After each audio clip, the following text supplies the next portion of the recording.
Okay, let's get started. So, before we actually go into 1.1, 1.2, which is the first section, if you go to your Canvas home page, you will notice down at the bottom here, there are notes that have been uploaded. These notes are for this section so that you don't have to go and I don't have to run copies. So if you pull these notes up, you can reference the notes that I'm referring to. So anytime I say, hey, take a look at your notes, these are handwritten notes that I've created for you, and some of it's relevant, most of it's relevant, and I will refer to it when we're going through our work. So if you pull up the 1.1, 1.2 notes at the bottom of your Canvas page for this class, there it is. These are the notes that I'm referring to, okay? Now, of course, I will be going through these notes as we do the homework assignment together, but if you kind of have these off to the side, you'll know what I'm referring to, okay? So there they are. Just to repeat myself, the notes are on the home page of our Canvas page, not the MyLabs Plus page, the Canvas page, and they're at the bottom. Almost every section will have them. Yes, question? So I'm logged into mine and like nothing's popping up under any of it. For your MyLabs Plus. MyLabs. So wait one moment. Okay, First, sorry. is your Canvas okay? Yes. Okay. So now you've got our notes. So now let's go to our MyLabs Plus. Our MyLabs Plus, if you go to homework, the very first section should be loaded, 1.1, 1.2. Now, you don't have that there? Mm-hmm. Oh my gosh, it just popped up. Okay, good, great. So, you'll want to go to homework, 1.1, 1.2, and then there will be a quiz for that as well. There's the 1.1, 1.2 quiz. To remind you, every homework assignment will have a quiz associated with it. You need to make sure you do the quiz as well. That's actually the part that counts towards your grade. Remember that you have 2 attempts on every quiz. There's 30 minutes on this quiz to complete it, so they're timed, but it's for you to do it on your own time, okay? So you have 2 attempts. It's going to take the highest of the 2 scores and automatically log that towards your quiz grade, okay? Now, with that said, we're not going to do the quiz in class today. We're just going to do the homework. So go back to your homework, and we're going to pull up the 1.1, 1.2 assignment, okay? And we'll click question 1 to get us started. All right, so let's go through the homework assignment together. You can take notes with it. You can do the homework with me. That's of course ideal. I'm going to be referring to the notes that I pulled up earlier that are on the home page of your Canvas page. And let's go through this. We're going to go through almost every question here. That's all we're doing for today. Okay? Yes? I've been trying to log in, but it's not letting me get in. Did you register for the class already? This class? Mm-hmm. I registered for it? For the MyLabs Plus? That was what you had to do before today, right, buddy? I don't know where to register at. We went over that last class. I can't help you on that right now. Okay. So you're gonna have to talk with me after class. That was your one task over the last week, was to get registered. Okay, define statistics. Let's talk about this. Statistics, let's look at our options here. A, B, C, D. Statistics is the science of manipulating, reorganizing, and editing information to produce the desired results. That, while it does happen in statistics, that's not what statistics is. Let's look at the second option. Statistics is the science of collecting, organizing, summarizing, and analyzing information to draw a conclusion and answer questions. That sounds pretty good. In addition, statistics is about providing a measure of confidence in any conclusions. That's actually, or should be, the right answer, but let's keep reading. Statistics encompasses all scientific disciplines. Well, that alone is not correct. Let's go to D. Statistics encompasses all scientific disciplines. No, it doesn't. That's just, statistics is one component, and so that should be the right answer, and it is. Okay? All right. Let's go to number 2. A blank is a person or object that is a member of the population being studied. Now, if you go to your notes that are on your Canvas page, this is the first item that's on there. Okay? And what the answer to this is an individual. An individual is a person or object that is a member of the population being studied. Okay? Number 3. Blank statistics consist of organizing and summarizing information collected, while another type of statistics uses methods that generalize results obtained from a sample to the population and measure the reliability of results. This is also in your notes. If you look at your notes, organizing and summarizing information is descriptive statistics. The next part of your notes, when you generalize results, that's known as inferential statistics. Okay. Zoom that in a little bit. So there it is, and that should answer that question. And that, of course, is also in your notes. Questions about that? Okay, next. A blank is a numerical summary of a sample. So if you look at your notes, what is a numerical summary of a sample? It's a statistic, is a numerical summary of a sample. Now, what is a numerical summary of a population? That is known as a parameter. So if you've got your notes on one part of your screen and this homework on another part of your screen, kind of you got them split or you're going back and forth, that's one way to do it. And this is also in your notes. Okay. All right, number 5. Blank are the characteristics of the individuals of the population being studied. Now, if you look to the right in your notes, these are known as variables. So it's a note kind of off to the right-hand side in your notes. Variables are characteristics of the individuals in a population. Okay. A lot of definitions in these first 2 sections. All right. Determine whether the underlying value is a parameter or a statistic. In a national survey on substance abuse, 66.4% of respondents who were full-time college students aged 18 to 22 reported using alcohol within the past month. Is this value, the 66.4%, is it a parameter or is it a statistic? Well, let's look at these definitions. Remember that a statistic, by definition, is a numerical summary about your sample. A parameter is a numerical summary about the population. So let's understand what's going on here. A national survey on substance abuse said that 66.4% of the people who responded said that they had reported using alcohol within the past month. Now, this survey surveying every single college student in the country? No, it's not. It's only taking a sample of college students aged 18 to 22. So since it's taking a sample and interpreting the sample, what is associated with samples? Is it a parameter or a statistic? So if you look at it, and let me write a quick note here. So if you're dealing with a population versus a sample, in fact, I'm going to draw a little bit better picture here for you. So you've got the population, and then within the population, you can get a sample. Now, if you look at your notes, go back to your notes, what did it say? What word goes with sample?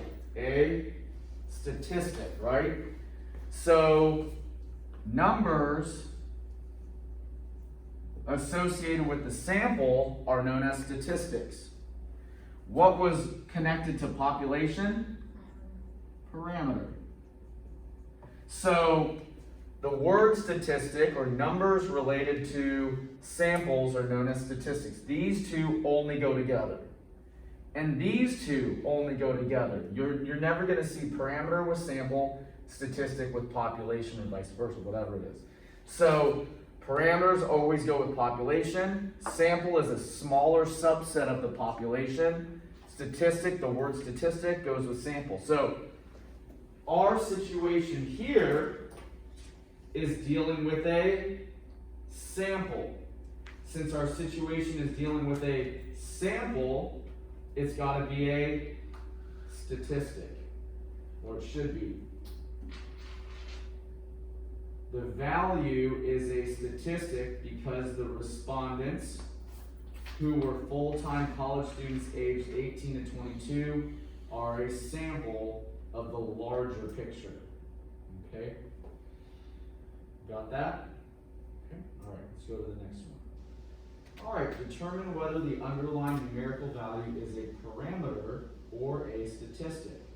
Remember that little picture over there. A survey of 42 out of hundreds in a dining hall showed that 40.5% enjoyed their meal.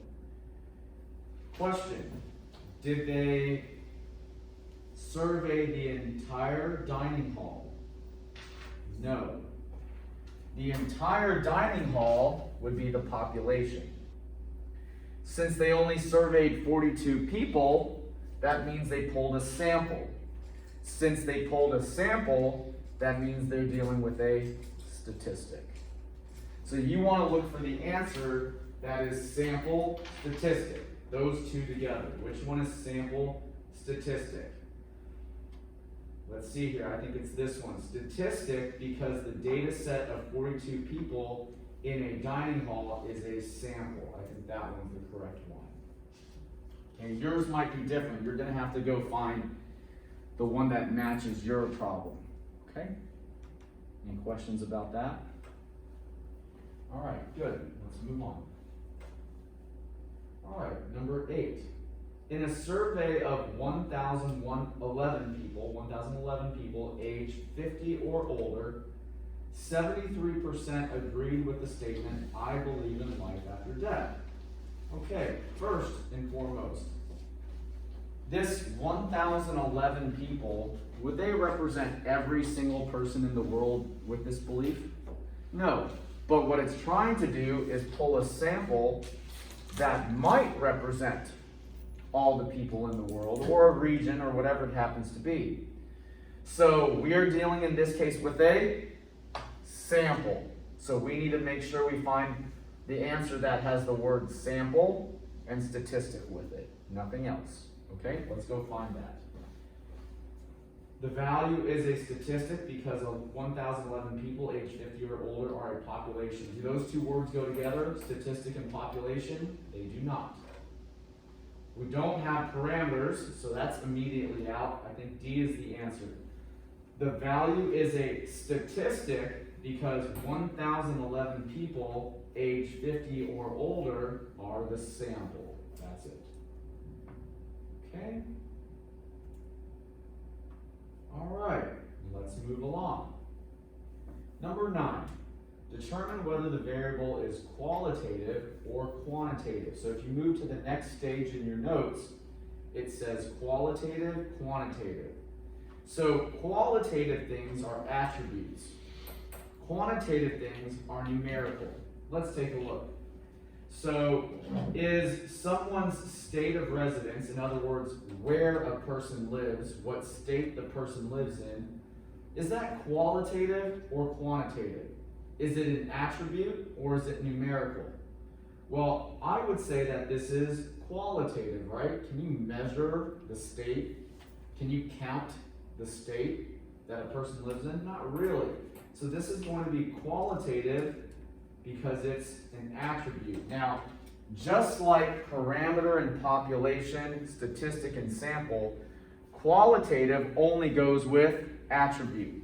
Quantitative only goes with numerical. You never will see the two mixed together. So that should be, hopefully, the right answer, and it is. Okay. Number 10, number of pets. Remember that qualitative items are just attributes. Quantitative items are numerical, they can be counted. So the number of pets is probably quantitative because we can count it.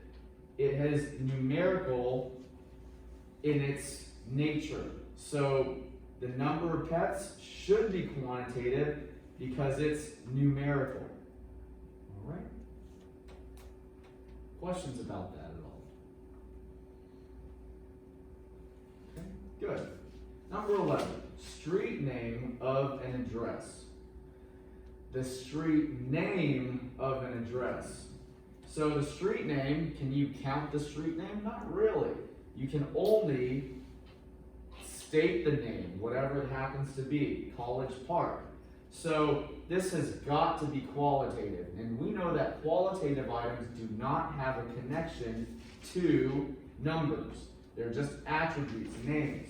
So this has got to be qualitative, not because it's numerical, but because it's an attribute.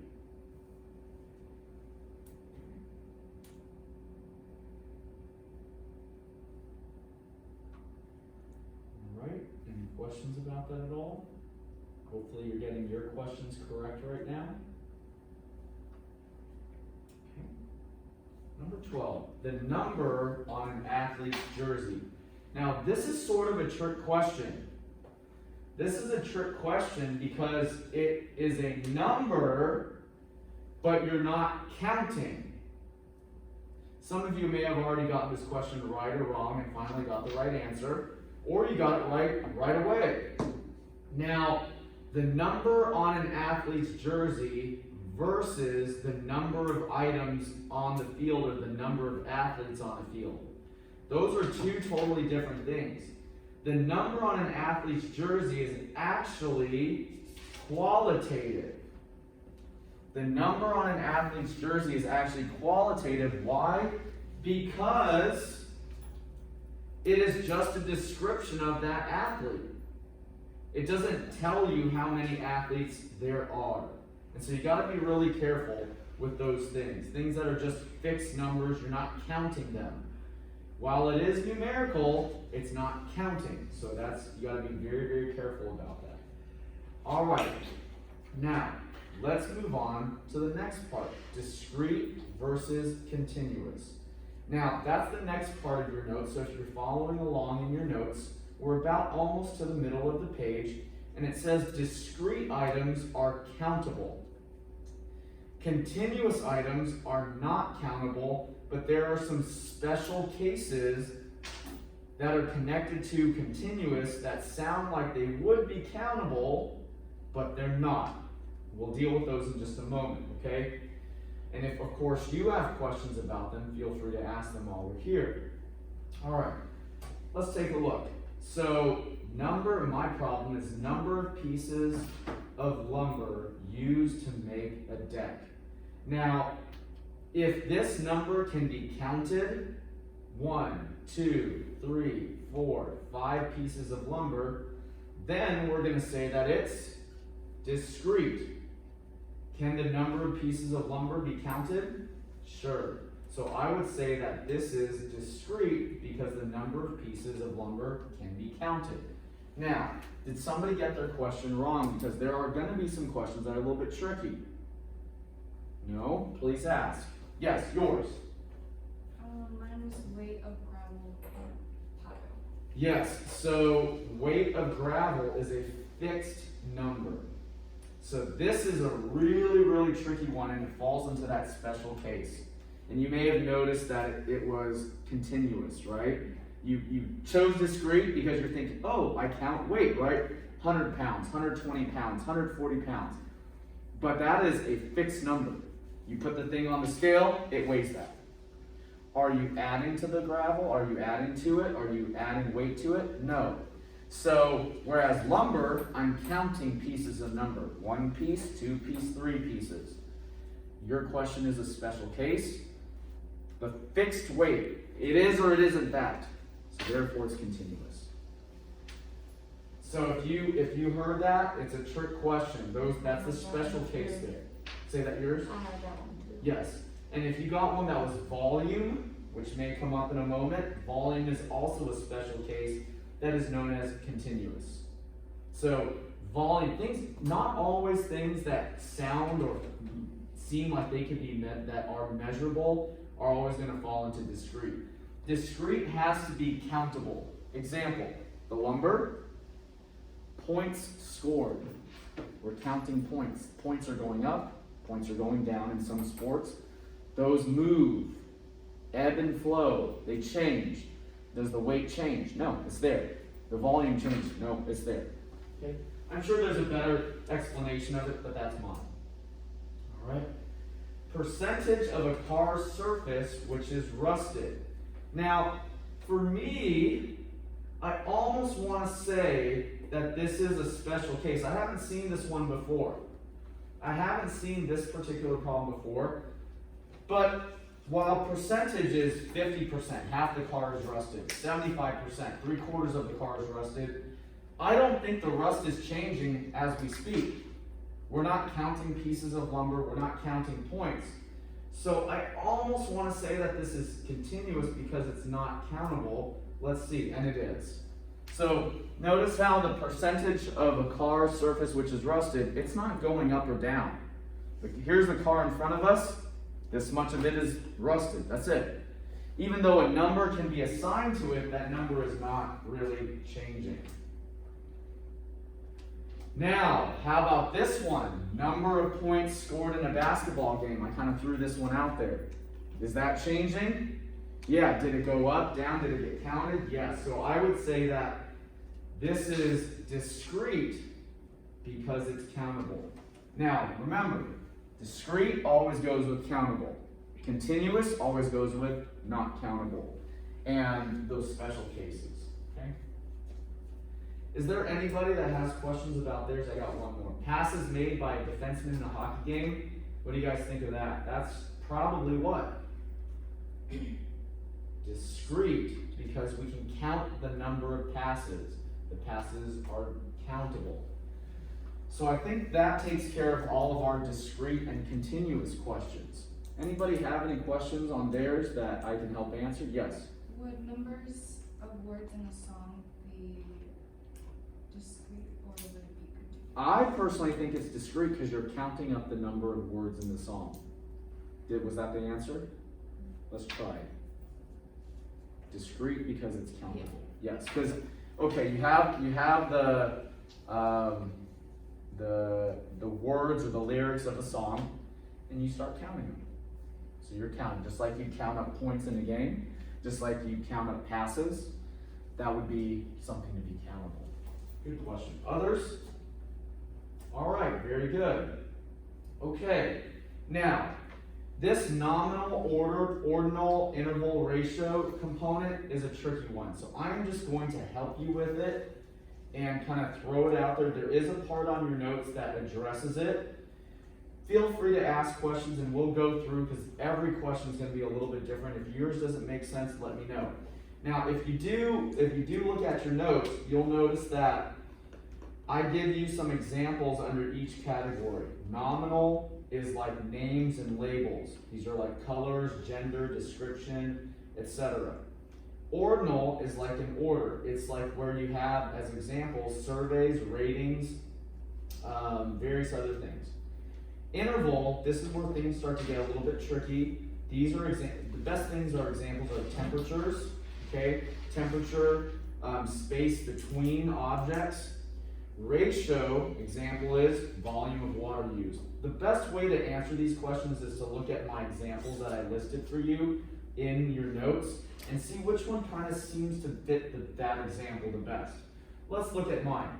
Determine the level of measurement of this variable. Makes of computers. In other words, that's when they say makes of computers, that's another word for it as brand name, right?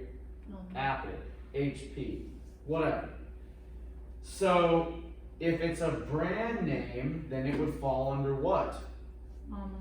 Nominal, because nominal is for names and labels. So this is a brand name. This is probably a nominal type of measurement. Okay, let's go to the next one. Movie ratings of 1 star through 5 star. What did I say that was related to? Ordinal. Ordinal, great job. So ordinal is when we have some kind of rating or order. So a survey, a rating, something like that. That's going to be ordinal. And then, well, I guess they gave me another of the same thing. Does anybody have one that I can help you with, and we'll see if we can, one came up and you didn't get it quite right? Let me know. Go through yours, because I think this might be the last one related to that topic. Anybody got questions that theirs popped up, didn't work? We're not sure? Let me know.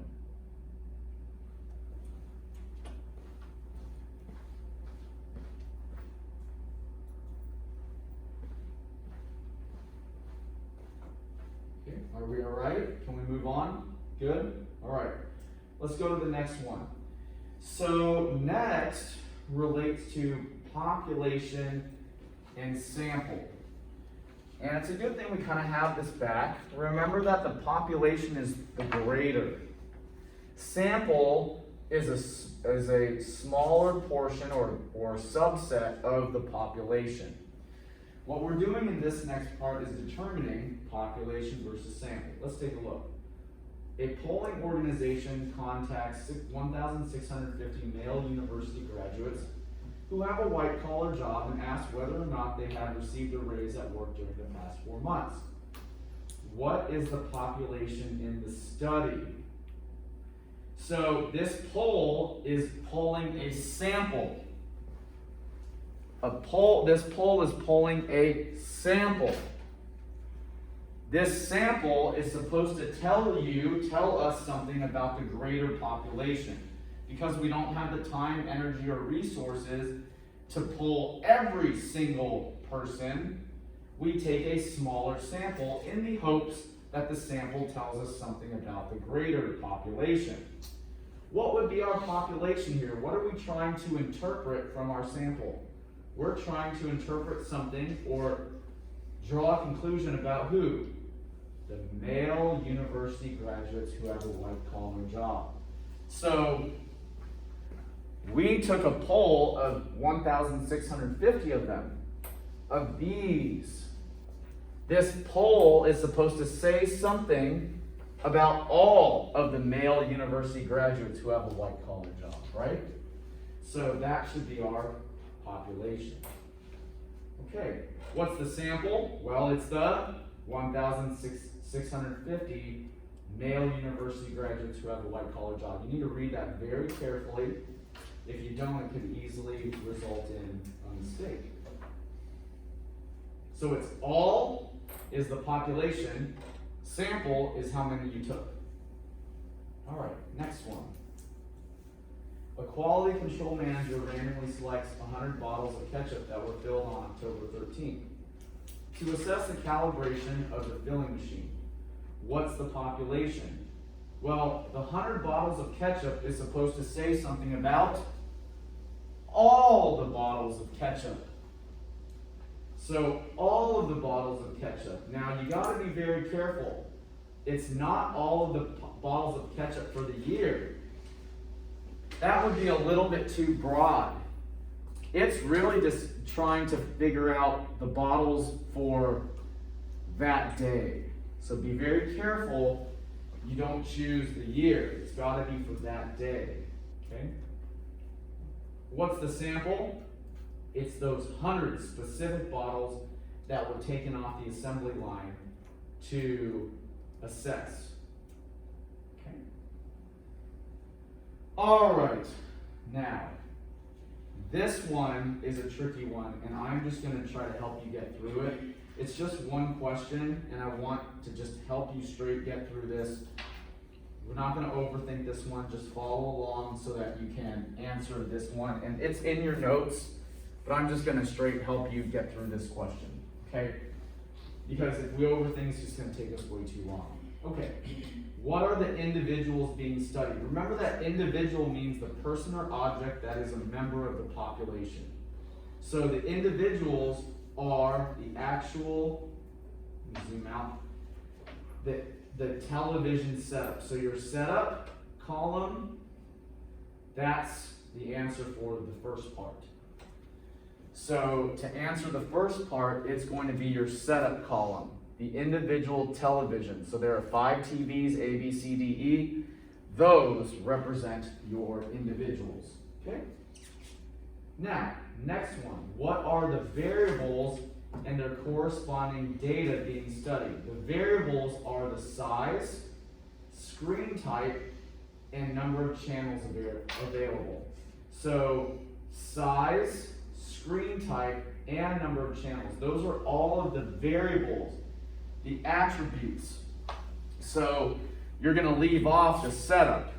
You need all 3 categories of attributes included in this answer. So that represents your variables.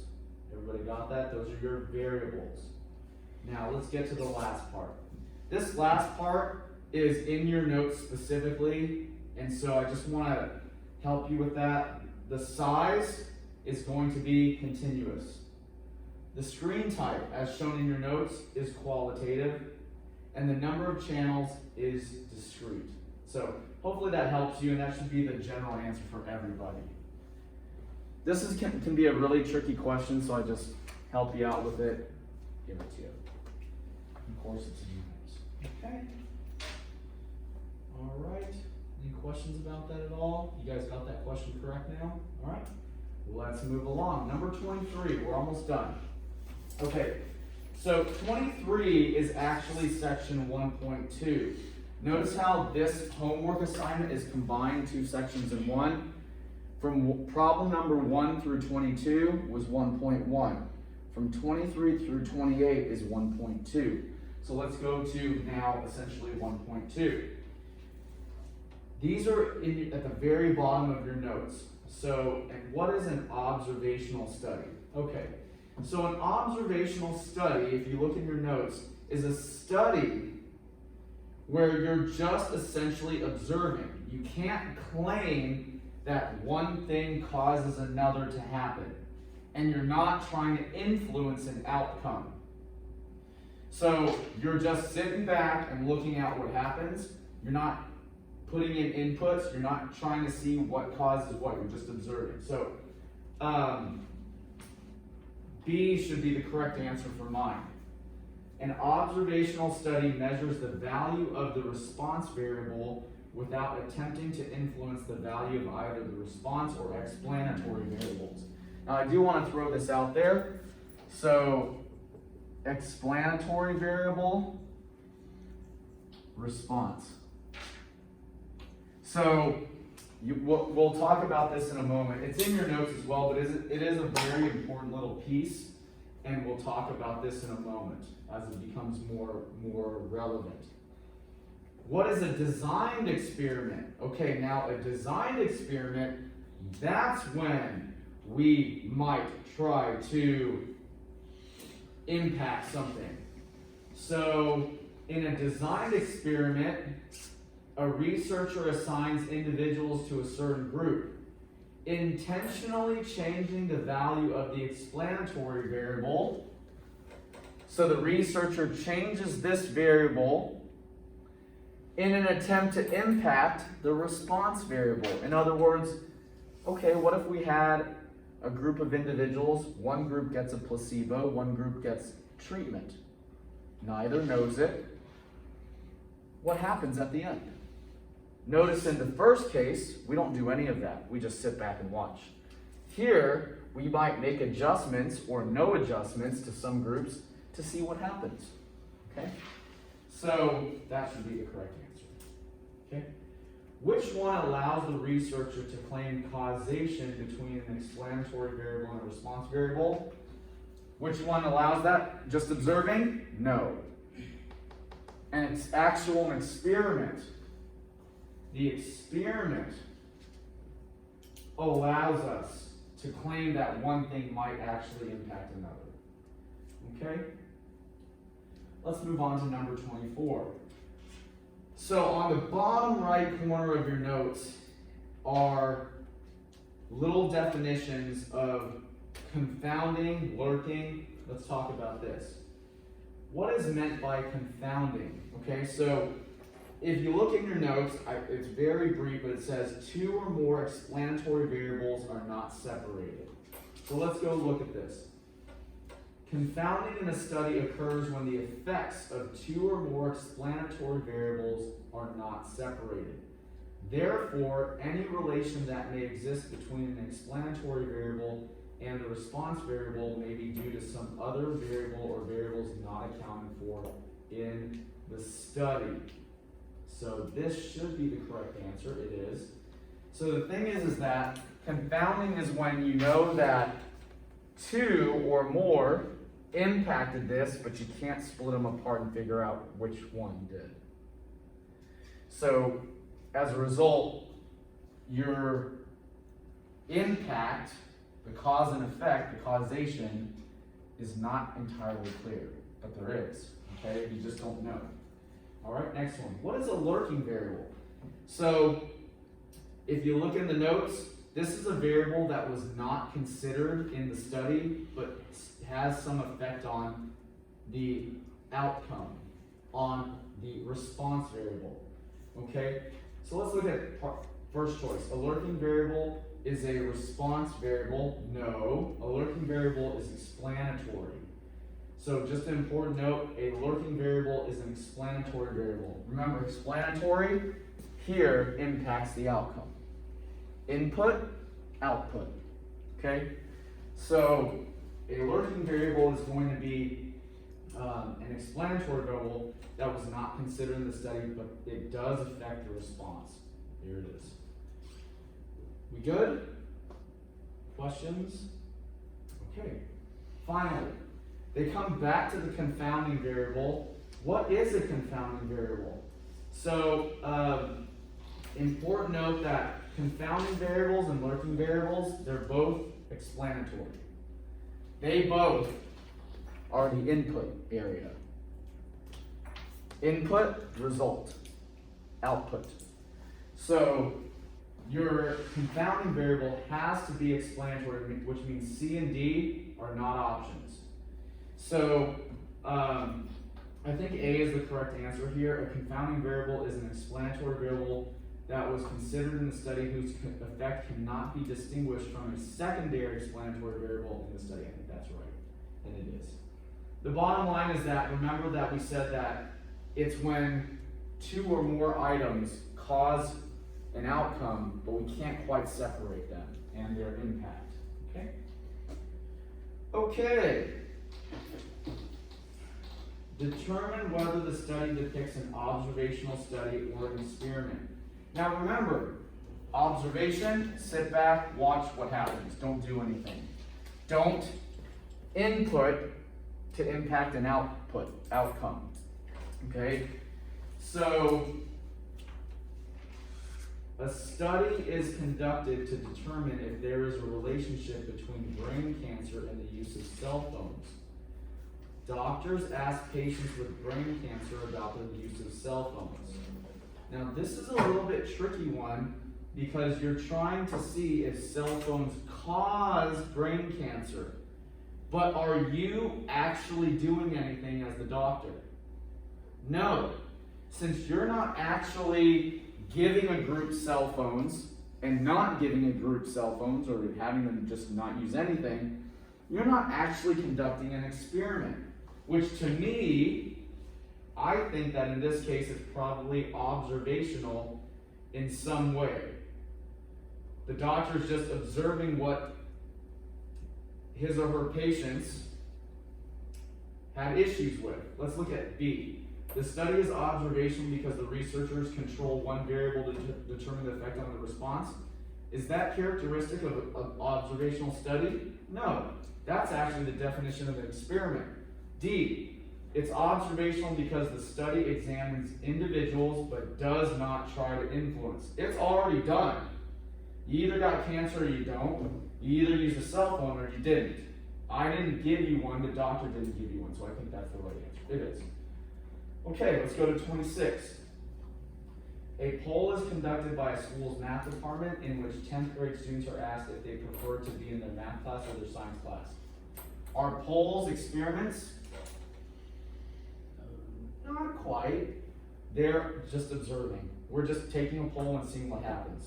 We're not throwing in variables, changing things. So I think this is an observation because we're just examining what the individuals believe or care for, but we're not actually changing anything. We're not changing the teacher to see if they like one teacher more than another or a teaching method or something like that. Number 27, our last question. I'm going to read 28 all to you for you to do on your own. A poll conducted by a school's math department in which 8th grade students are asked if they prefer to be in a, well, that doesn't matter. They just asked us that. Anyways, we know that. Well, I guess I'll do 28 because 27 was the same thing. Let's look at this. 28, last question for the day. 40 people are divided into two groups. One group is exposed to atonal classical music, the other is not. After 1 month, both groups are questioned about their ability to remember random phrases. Is this an experiment? Yes, it is. We're not just looking at it and seeing what happens. We actually expose one group or not. And so this is definitely an experiment because we tried to control one variable to determine the effect on something else. And there it is. And that'll do it. Okay? Now, before we end the class, I want to make sure everybody's clear on this. We just did the homework. You need to do a, what else with them? You got it. Quiz with that. How many attempts do you have on the quiz? 2. Is it going to take the highest of the 2 attempts? Yes. When does your quiz need to be done by? By next Monday before class starts. Okay, so you have a full week, almost a full week. By next Monday before class starts, you got to get your quiz done. Does the homework count towards your grade? No, just the quiz. All right, everybody? So you want to get that done before next class.